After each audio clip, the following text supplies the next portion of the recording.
We really liked this location in Lincoln called Lee's Chicken. Myself, Megan Fleming, are in Blankenau.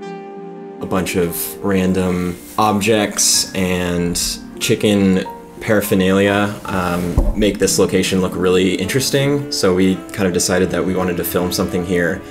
So we came up with a story about a guy who works late night at a diner, and we thought this would be the perfect location to shoot it at. And that's kind of how it came to be. One best friend, take one. Austin, can you hear that? There's two of them. So loud. Luke was really great. He brought a lot of ideas to these characters coming in, which was really great for me because I definitely had some ideas in mind for the characters, but he kind of brought his own spin on them, and once he got into costume, he was basically like a different person. Like it was pretty incredible. Maybe if he's having these kind of fantasies about multiple personalities, he would also have a fantasy about the girl, but it would be played by him because all of the other characters are played by him. It was a comedic moment that we really wanted in the film. Also, just the scale of the movie was a lot bigger than anything that I had done before. We had a lot of plans for visual effects, for a lot of costumes, and working with our wonderful actors. I would say the most important arts department aspect of this film was the props. We incorporated a hatchet that they brought because I thought that was funny, and the bow and arrow. And they also dressed the set amazingly.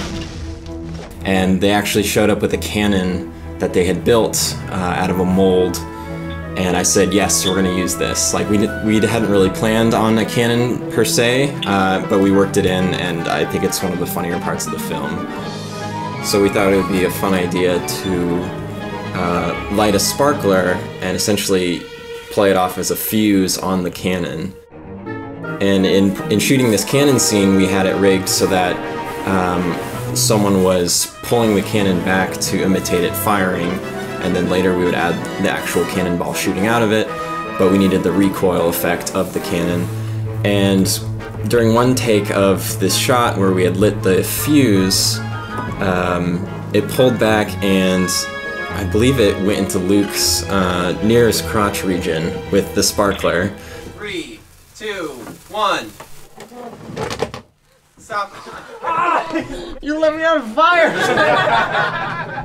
Which got a really funny blooper, so that was really fun. He was not harmed at all, and we kind of ditched the sparkler idea after that.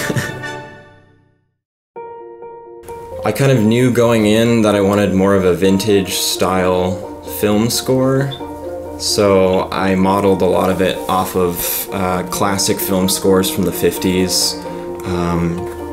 A lot of Bernard Herrmann and Alex North kind of feel, and yeah, it was a really fun process to write the score afterwards. I thought there was a lot of great moments of surprise and action, and a little bit of a love theme that I kind of wrote in there, which was a lot of fun. I feel like I want the audience to come away from watching this movie, and I want them to have a fun experience. I think it's just kind of a fun, silly movie. Should interpret, I guess, at the ending that she's a regular customer that he actually sees, so he's not just making this character up in his mind.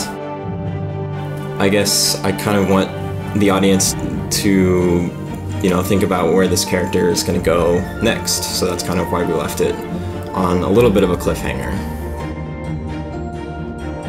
You can look me up on SoundCloud to see music that I'm writing at Drew Conley Music.